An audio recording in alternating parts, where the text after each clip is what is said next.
Yeah, you join me at a titanium mine in Zhytomyr, to the west of Kiev in Ukraine. A critical earth mineral, some call it a rare earth mineral, and behind me is the huge volume of water used to blast into the ore.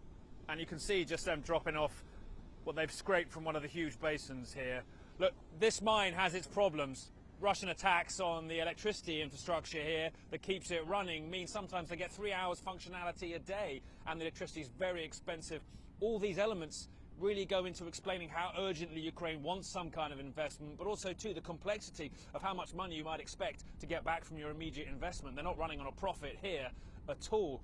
And you also get a sense, I think, as well, of exactly the scale of what Ukraine might potentially be able to offer here. Titanium used in so many daily products that we have. Now, the deal in question, which is most likely to be signed before or during the Friday visit to the White House by Ukraine's President Volodymyr Zelensky, is not that specific. It is a framework. It talks about creating a reconstruction and investment fund for Ukraine, and it talks about relevant resources. It doesn't specify what they are. It puts some things, says it won't be some things, but it says we'll define what is going to be included in a later fund agreement. They'll start negotiating as soon as this first one is actually signed. Complicated, yes, but I think that's a deliberate design to weave between the almost reconcilable positions we're really seeing here.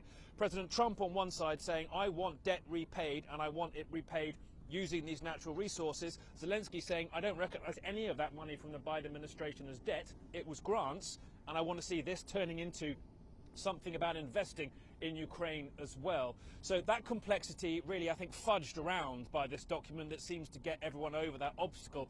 But that doesn't stop the major focus of Friday, which is getting President Trump and President Zelensky in the same room together, healing that horrific 10 days ago rift that began between them, and enabling maybe the US-Ukraine relationship to get back on an evener keel. But that's a big ask in itself, as indeed is turning something like this, massive as it is, into a profit that gets near the billions of dollars, the $500 billion that President Trump initially said he wanted back from Ukraine.